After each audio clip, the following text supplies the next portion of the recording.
Tyranny. It's as American as beer and baseball. This is the America Beer, Baseball, Tyranny podcast with your hosts, Joshua Sopko and Aaron Bloomer.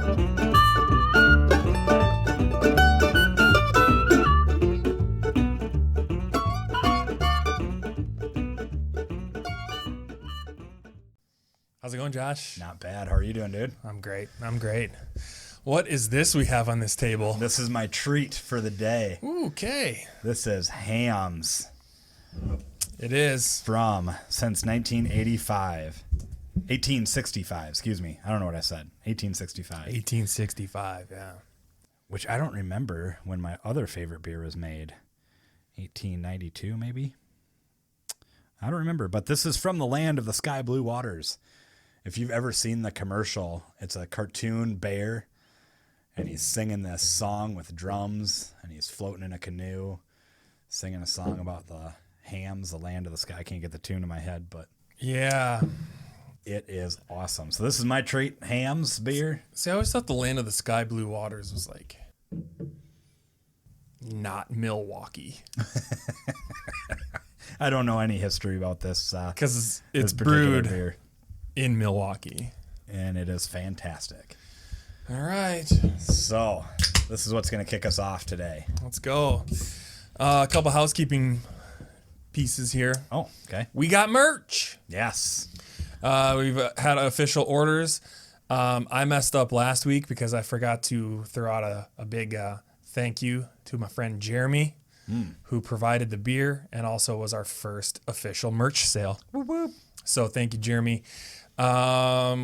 Yeah, man, it's on our website. It's on our Facebook page. I threw some long sleeve shirts up there the other day. We've got logo stuff. We've got the End the Fed stuff. And the Fed, that's the cool one. Yeah, we got the stickers and everything. So if you like us, support us, buy our stuff. If you don't like us, I don't know, buy our stuff still. So we've got that. Also, this can be heard on anywhere you listen to podcasts. So we'd appreciate it if you would subscribe there. Share our episodes. We'd appreciate that as well. We're just trying to get out there in front of as many people as possible. Yeah, and talk about some controversial stuff. Talk about controversial things. Here's something that's fairly controversial. Is this today's topic? Yeah. Let's go. Guns. Which, when you said, you want to talk about guns? I was like, yeah, talk about guns. Like, that would be cool. And then, what did you want to talk about guns specifically? Well, yeah, let's get that out of the way here. Is I am pro-gun. Yes. So I'm not an avid hunter, but I do hunt. I do own my fair share of guns. I've shot very many guns. I think everyone should have at least a cursory understanding of firearms and what they do and how they work and things like that. I'm a huge advocate that people need to be able to protect themselves, and if they feel that they need to protect themselves using firearms, then that's their right to do that. Sure. I think we can agree. Yeah. So on that. So far, we're on a good page. What I think where Josh and I disagree. There's a but coming. Yep. I think people should have to prove that they know how a gun works, that they know how to operate a gun safely, they know how to store a gun properly and safely before they're ever sold a gun. Similarly to how we do vehicles, driver's licensing, things like that. I think the majority of us took driver's ed. To get your driver's license, you have to take a test, and then you also have to take a driving test. So we have to drive a car with a instructor in, and they grade you how you drive. Yep. So I think that, and this is my honest to God stance. This isn't me being a devil's advocate just for the topic of this conversation, mainly because even right now, I heard that March 2020 was the largest 1 month gun sell, or the most guns have been purchased in the March of 2020 than any other month ever. Ever. And I know nobody was even threatening to take the guns away. Right. Like in the Obama days. Which when I saw that, I was like, yeah, right. There's no way that more guns were bought now than during the Obama, when Obama was crazy. elected. Yep. But apparently, yes, that's what the gun people say. So I know for a fact people are buying guns, their first ever gun. Yep. I know for a fact people are buying guns and they're being sold guns that have never touched a firearm in their entire life. To me personally, that's just not okay. I think you should have to prove proficiency before you're sold a gun. Okay. I know partly where you're going to disagree with me, and I want to clear this too, is I'm not advocating that it's a government agency that's doing these testing. I mean, I think there are gun people who have private lessons or private instructors that do lessons and ways to get enhanced concealed carry permits and things like that. I think those are the right people, but I do think you should have to prove that you can handle this gun and you're a responsible owner of said gun. Whew. Boy, I don't know. I don't know how to even process most of this. And I appreciate that you prefaced it that this isn't a government agency that's going to manage this. Because, I mean, right there I'd get up and walk out because there's no point in conversing about that. But obviously the next question then becomes, if not government, who? And if not government, how? Like, who pays for it? How's it going to get paid? How does it get enforced, right? Yeah. I don't think any of those things are even reasonably possible, or are they reasonably necessary? I get the want. I think it is a good idea for people to have a basic understanding of how to safely store a firearm, load it, unload it. If I give you a firearm, say, hey, Aaron, look at my pistol. I need to take the clip out, clear it first, and hand it to you open. This is just good basic practice to make sure that I haven't handed you a loaded weapon that you could accidentally shoot me in. I think those are good, reasonable things to ask of someone. I don't know that those things are reasonably enforceable or should be enforced. I can't comprehend why they should be enforced and how that enforcement would happen. I think so. I don't have an exact answer, but I think we can kind of talk areas. I think if I want to own a gun, I find an instructor and pay that instructor to teach me how to operate and safely own a gun. Yeah, I think that's reasonable to ask of someone. Then there's certification saying Aaron went through my program. He demonstrated that he can properly maintain, store, fire, load, unload, clean, blah, blah, blah, blah, blah, a firearm. I can take said certificate to gun store, and then this shows that I can buy or purchase a gun. Some of that is, like I said, kind of already-ish being done a little bit, like with enhanced carry permits, where you have to go to a licensed instructor or approved instructor and do a minimum amount of class time and firing time and things like that. So some of that is already in place. There will need to be some sort of entity, though, and that's why I think where we disagree. That, I don't know. I know you don't like the word regulates, but oversees that, And so the kid that grew up on a farm around guns his entire life, has been out shooting, varmin and rodents and whatever. Varmin? Are we in Looney Tunes? Darn vermin. Okay, yeah. No, yeah. So they already have a reasonable basic understanding. Why should they then be forced to go and pay money and go sit through a class that's taking them away from more productive means of, running or operating their farm or doing whatever else that is in life? It's not only that they have to pay money that they don't want to pay, they have to spend time that they don't want to spend time with. It just adds a barrier to entry for them to be able to go and access the firearm that they want. That doesn't make sense that you would restrict that person in that way. I think that would be restricting them, but I would probably disagree to the fact that it would be a massive barrier on this person's life. I mean, we're talking an hour class, so in an hour test, like. And those, like, massive is a matter of perspective. For sure. Right. And perception. That's, again, I don't necessarily disagree that it's a reasonable thing to ask of someone. When you do buy a handgun right now, or any gun new from the gun dealer, you fill out a form, they do the background check, and one of the questions that they ask you is, do you know how to safely operate and store this weapon? And you have to check the box yes or no. If you check no, you can't buy the gun. If you check yes, you have to buy, like, then you're allowed to buy the gun. Well, allowed to progress in the purchase of the gun. Right. Yeah. Yep. So they're already asking you the question and raising that kind of warning signal. You can say, like, no, I'm not really comfortable. It's like, no, that's perfectly fine. We've got some classes that you can take. More than willing to take you in the back and give you a 15-minute rundown of how to do that. And I think that's a good measure that a gun store could and should take under consideration. Right. Also, they're kind of, it's similar. It's not exactly the same, but I have a young son and a young daughter. If they wanted to go hunting under a certain age, they have to take a hunter safety course. If I wanted to be a mentor for them, I would have also had to have taken the hunter's safety course. However, I have not personally ever taken that course.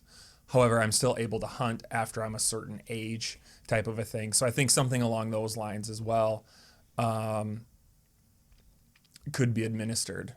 The next thing with this idea of restricting people's ability to just go out and purchase a handgun unless you've done some sort of approval and knowledge set, is it even a problem that people are buying these guns? Is it causing a problem in our society where there's enough accidental discharges that is causing damage to other people and their property and their life and whatever else? Like, I understand guns are dangerous, quote dangerous, right? I mean, they can be dangerous if you're not operating them well, but so can a lot of things be dangerous if you're not operating them well or taking basic common sense responsibility measures and doing them. We don't license those things. Like what would be as dangerous as a gun that we don't license and or regulate? As dangerous? I'm not sure off the top of my head. The first thing I think of, though, is like riding a bike. Riding a bike can be dangerous. For yourself, not as much for other people. Yeah, fair. If I run into you going on my bike, you're probably not going to die. Or a car too. Like, if a car hits me, the person in the car is not going to be right, nearly as effective as the person on the bike. So that's fair and reasonably saying, like, those two are offset in measures of danger. I don't disagree with that. I'm not going to try and say riding a bike is as dangerous as wielding a firearm, especially without responsibility. Yeah. Somebody starting a fire at a campground. Like, we should probably regulate and restrict and license that to make sure that you properly know how to extinguish a fire and have a fire so you don't cause a forest fire. You should have a cursory understanding of how to start but we also do have. So you can't camp until you have passed a class that understands that how to go camping. But we also do have people that manage that campground that double check all that stuff, and we have that added layer of once you check out camping, there's somebody goes around to make sure that you didn't leave things around and make sure that the campfire is appropriately put out and things like that. There's also, you can't just make a fire wherever. In the national forest parks, you can. You go out there hiking and you go, like, not a campground. But there are rules. Oh, right. There are rules around, so we regulate how you can do you start have a to fire. show proficiency that you've read those rules before you go? You don't. And should you? You see what it starts to do, though. Like, you start regulating guns in this fashion. And now it starts to carry over into every other industry. Like, well, that's dangerous. You should have an understanding of proficiency.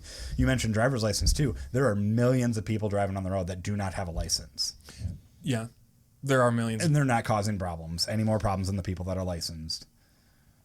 But if it's proven that they are not proficient in driving that vehicle, I mean, they could be pulled over, they could be restricted, they could be put in jail and things like that. I suppose for not turning with a turn signal at 2:00 in the morning. Or swerving or not knowing the laws and running through a stop sign or things like that. I mean, never committing an actual crime that produces a victim. Yeah. Equally so, when you buy a handgun, if you don't have the proficiency that you're talking about, and you live your entire life without ever harming another single person with it, like, what law have they really broke, right? Well, nobody's broken any laws. I just personally feel that part of it's a perception thing. I think for whatever reason right now we're in an extremely divided state of affairs. For whatever reason, people think that we're closer than ever to martial law and people raiding your home for toilet paper and for water, and we're going to have the purge here pretty soon, and to the fact that they need to go out and buy firearms and stock up on ammunition. There's obviously a larger issue around that, why people think that way. Sure. You know, but also too, you're not going to shoot someone. The vast majority of these people who think they're going to buy this gun for protection are not going to actually protect themselves with the gun. And then it becomes very dangerous for them, potentially. But what's the point of having the gun if you're never going to use it? And again, it's a perception thing, and you have the right to own the gun. And false sense of security. True. I mean, that's what it boils down to a lot of people. Well, at least I have the gun, you know. That's never been loaded, never been fired. There are people that I have literally seen that don't know how to open the ammunition box. Oofda. That scares me. I mean, the odds I ever run into that person, well, no, it's not because they can't even load their fucking gun. Right. But it just seems that, and maybe this is a sense of, what's the word I'm trying to say? Where you meet in the middle. Like compromise. I'm struggling today, guys. Holy smokes. Maybe it's a level of compromise to where the people who are like, no one should have guns, to the people that are saying that I should be able to own a tank, meet in the middle some way where everyone has the ability to buy a gun. You just have to take a 30 question test. What happens to all the criminals that or people that don't want to go through the private sale type of thing?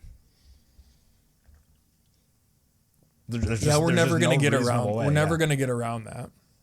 I don't think we can. I think this would be interesting to pull some data up that if you do impose a restriction, even if it was an industry imposed restriction, right? All the gun shops got together and unionized themselves in a way that said, none of us gun shops are going to sell guns without people doing this task for, watching a YouTube video or showing a basic, a 15-minute course on, here's how you break down your gun and put it back together type of thing. And, here's how you reasonably load and unload and pass safety tests and just basic stuff, right? Mm-hmm. When I was just at Shields and I bought my AR-15, he sat down with me on the table and he broke the whole thing apart for me. This is what this part is called. This is how you clean this thing. This is how you handle it safely. I mean, it was a 15 to 20 minute thing that we went back through.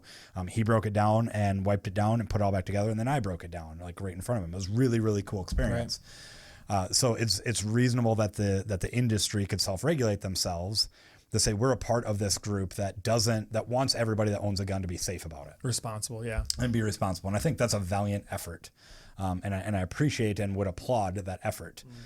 I also think that it would drive sales into a gray market industry where people will go through those steps to buy, guns that way and then just resell them private sale at a 10% markup so that people that just I don't want to mess with that. I don't want to do that. Yeah. I'll pay to not have to do that. Yeah. So somewhere in there, that limit has to be made. Mm-hmm.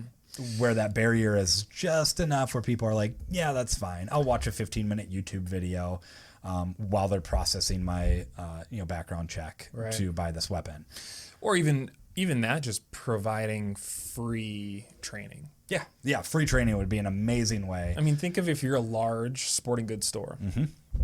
and in a given Saturday, you have, I don't know, we'll say 50 as a shot in the dark, because I'm sure now it's a lot more, but there are some days where there are 0. So let's say if 50 people buy a gun and you offer those people free training class where they have to come back a different day.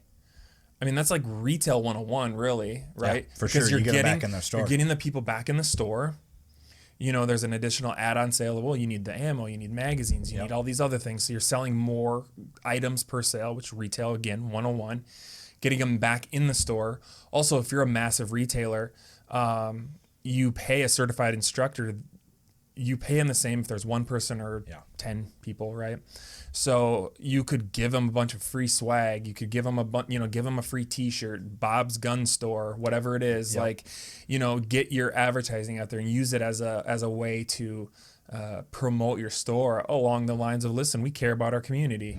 We offer these for free when our competitors don't, because we want people to be safe, things like that. Again, that doesn't help my point saying that people need to buy things, need to show proficiency. I just think it puts a black mark on the industry, especially such a hot debated topic of, I mean, there are people who say we should not own guns. No one should have guns. Nobody should own AR-15. No one should own whatever. And it's like, I don't believe that, but I do believe that we should know how to use what we own.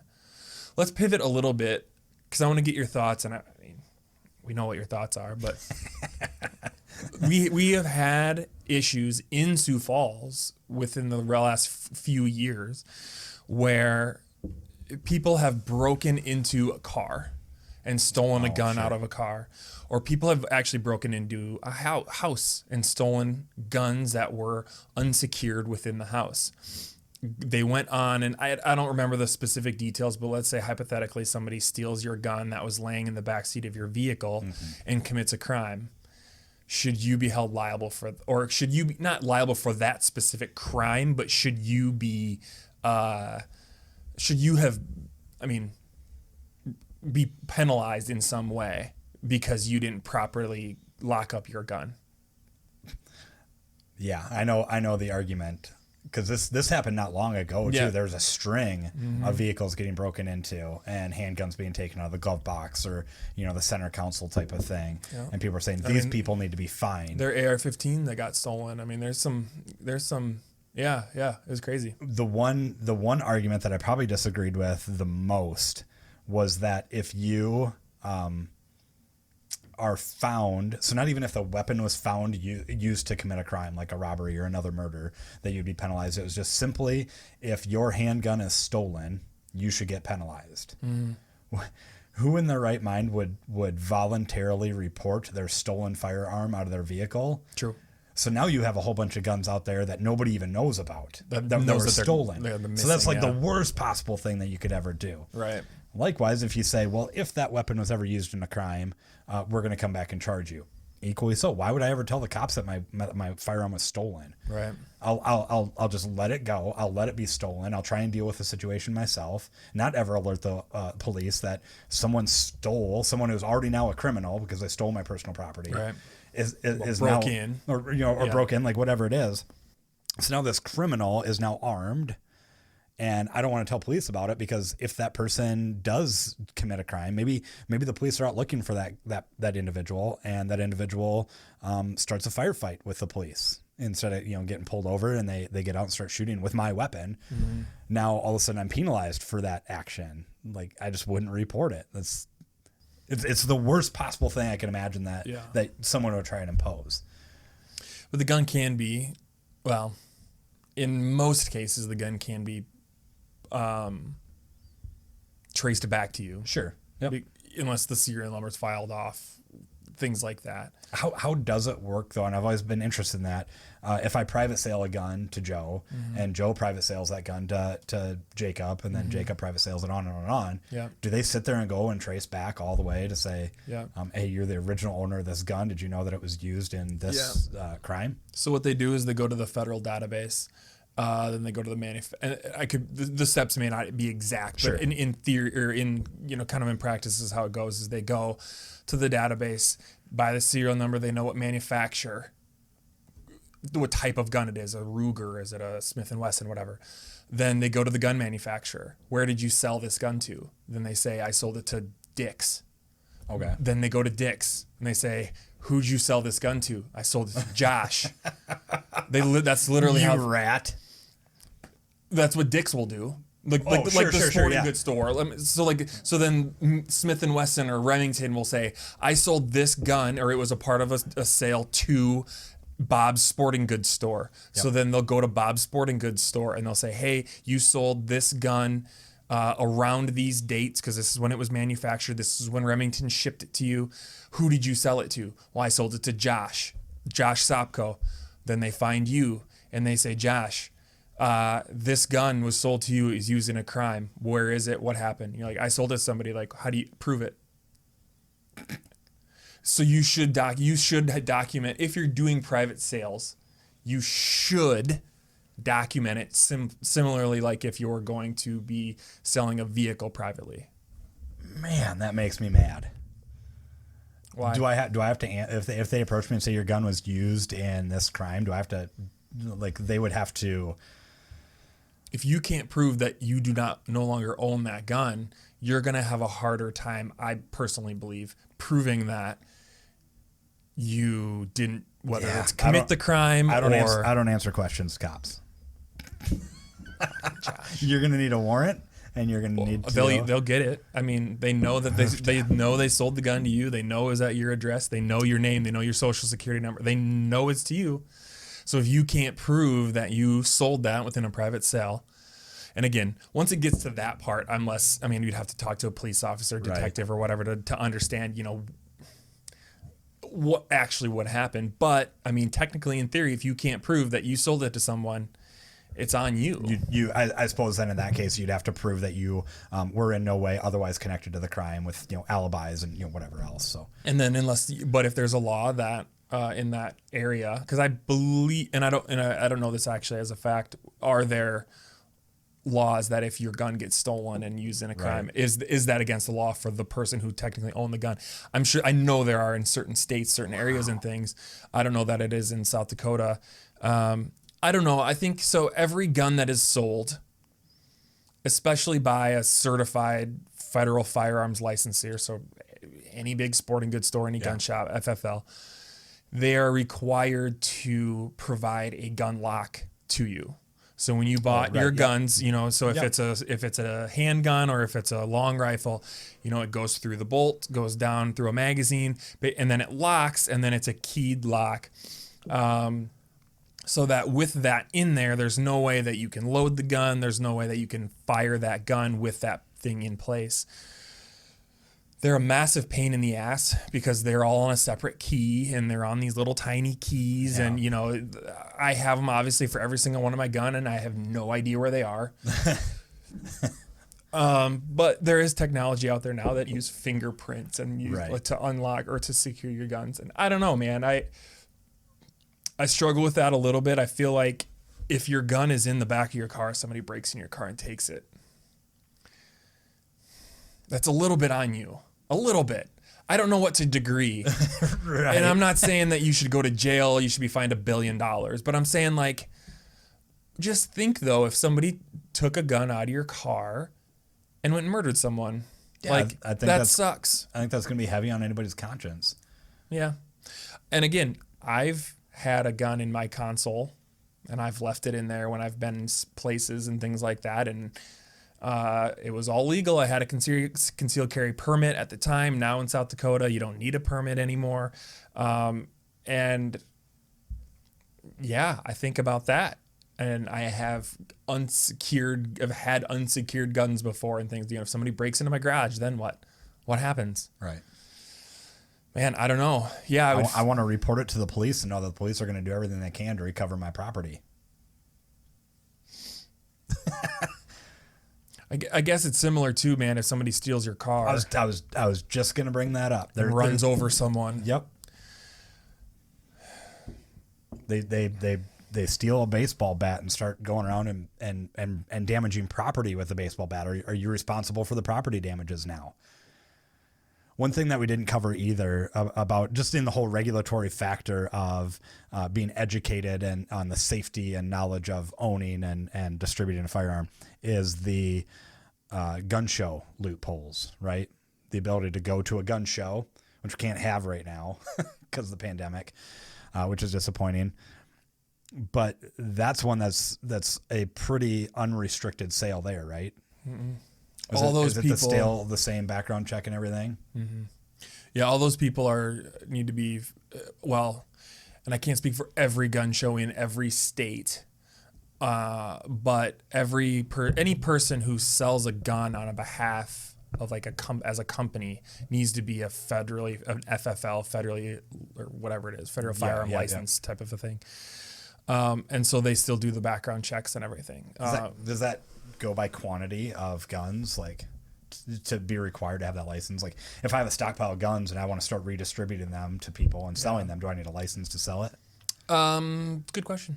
Yeah, I don't know. I don't exactly know. I think because then that brings up the point that if you were to have this regulatory system in place, now all these gun stores would now have to implement new processes into their business, which costs money and takes time. Like, so who's going to cover those costs and things? Like, it kind of just adds a lot of pieces to a puzzle. Yeah. In my opinion, that's highly unnecessary because I don't think that we have a problem. Yeah. With I think the benefit of an FFL too is you are then able to buy guns at wholesale. Oh, sure. Potentially, and so you can buy them directly from Remington, directly from Ruger, wherever. So you can get them cheaper and make a profit on them when you sell them. I think that's probably a big reason why. Which is crazy that you can't just go to Remington and buy it anyways. Like, why can't I just go buy a gun from Remington, the manufacturer? You might be able to. Without if I want to buy 100 guns from Remington, can I just go to Remington and be like, I want 100 guns? What kind of deal can you make me? You probably can. I mean, all these manufacturers have not all the big ones have e-commerce websites and things. So, but I'm assuming they just have their own registered firearms dealer license, right? And so they're just selling it as their own FFL. So they're licensing a permit is kind of making me angry right now. We're gonna get on that here pretty soon.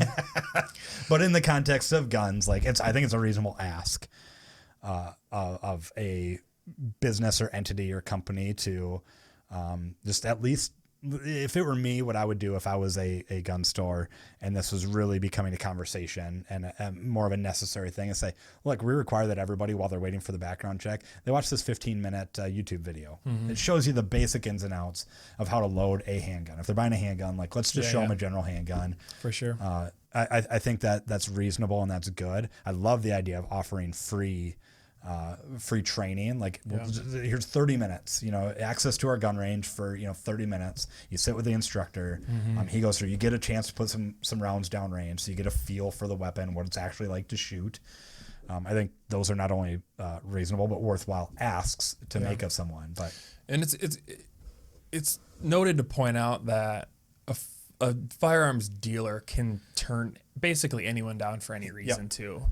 So if someone came in and said, "Hey, I just want a gun because I think a Democrat's going to get in office, and I don't know, I just want to be able to shoot people," they can literally say, "We're not going to sell you a gun." Or if somebody's drunk or if somebody's acting odd, they're well within their rights to turn away someone and not sell them a gun. I don't doubt that ever happens or happens very often, but Equally with the question about if your weapon was stolen out of your car, unsecured, or even, if it was reasonably locked up and somebody bashed the window in and took it from your glove box. And then used a bolt cutter on the, thing. And there's no way you can prove that you actually had it in there, type of a thing. Right. And then that weapon is then later used in a crime. If somebody walks into a gun store and says, I need a gun because I'm going to go shoot my ex-girlfriend. Mm-hmm. And they're like, yeah, whatever, man. Here's your gun, though. And they still sell it. And that person goes and commits that crime.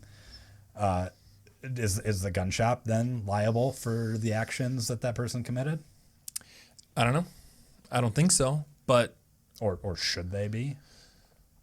How do you prove any of it?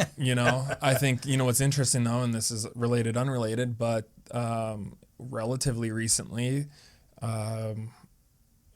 Sandy Hook, the parents of kids who were killed at Sandy Hook were allowed to sue Remington. Yes, I remember The that. maker of the... I haven't followed that, but that's still in action, isn't it? Yeah. So for a while they're saying, no, you can't sue Remington because they just made the gun. They didn't fire it. They didn't shoot people. They didn't come into your school. The person bought the gun legally or however the person got it. I don't remember exact details. But apparently they found that, you know what? Oh, wait. Yeah, you can, I guess. So now Remington's got to go through all these lawsuits. Oof, that's rough. Which I struggle with that. Yeah, for sure. But I knew this was a flimsy argument a little bit. I still don't. Again, I don't want government pushing things on people. I think part of the government's responsibility, however, is to keep us safe. Sorry. I'm not saying they do a good job. They don't, and that's but not... it's part of their job, duty. No, it's just not. It is. What? We'll have a whole episode to unpack this specific topic. Is government's job. And to I think keep if us there safe. wasn't so many instances of overreach as there is, people wouldn't care as much. Thank you, Daddy Government, for protecting me from the pandemic. I'm surprised we didn't get into the Second Amendment but I'm okay we didn't. Yeah, I don't know. I mean, the Second Amendment is a worthwhile endeavor, but it doesn't do anything. Like, with or without it, I still have the right to protect myself by whatever means necessary. Yeah. It's words on a piece of paper. It's true. Everybody says, I'm a 2A guy. Well, good for you. Like, I don't... What does that mean? It means I buy guns. Like I'm a personal freedom guy, so there's that. That actually has some PF guy. Yeah, there you go. All right, everybody. What do you think? Hams. You know, when I first took the first drink of this, it's been a while since I've had a Hams. There is this after tone to it that brings me back to the high school drinking days. Because this is just cheap. I bought this 6-pack for $5. 6-pack of 16-ounce cans. 16 pounders, by the way. These are pounders. These are Hams pounders. And it was $4 and some odd change. That's awesome. I handed her a 10, and I got a 5 and some change back. And I was like, you got to be kidding me. This stuff. It's union made. Amen, brother. Support your local union. Brewed in true family tradition from the purest water and the choicest barley malt, grain, and hops. I don't know if you've ever been to Milwaukee. It's a beautiful city, but they don't have the cleanest water. That's bullshit. That's why they put a bunch of barley in it. It's true. So, Steins, Liberty Steins. It's not a terrible beer. It's not. It gets a bad rap. It tastes like every other cheap lager type style beer. It doesn't taste any real different than like even a Budweiser to me. The Budweiser, Pabst, Hams, they all kind of taste the same. And if you disagree, then you're wrong. No, I don't care. You're probably right. But to me, they taste all the same. They're all in the same. Like a lot of times I compare this. Like I just want a good old classic American beer, and high alcohol content. This is that. I'm giving it a 3. I'm gonna do a 3.5. This is good. It's decent. I like it. Okay. All right. What about you guys? Do you think you guys should have to lock your guns up? Do you think you should have to have proficiency in shooting guns? And if so, how would you enforce it? Like I just don't. I don't know how it could happen, man. Or if it's necessary. I don't see it. I think worst case scenario is some idiot does something and shoots someone, and now it's the whole. It just gives the anti-gun people more things to say. Yeah, they got a lot of things to say. But, oh well. Check us out online. BeerBaseballTyranny.com. Buy some merch. All of our audio's up there. We try to get our video and stuff up there. Otherwise on YouTube, anywhere you listen to podcasts. So, all right. Take care, guys. Thanks, Josh. Thank you for listening to the America Beer Baseball Tyranny podcast. You can find us online at beerbaseballtyranny.com and on Facebook and Twitter at ABBT Podcast. You can view videos of our episodes on our website and on YouTube, and you can listen to them on your favorite podcast listening platform. Our theme music is Not Drunk by the Joy Drops. Until next time, friends.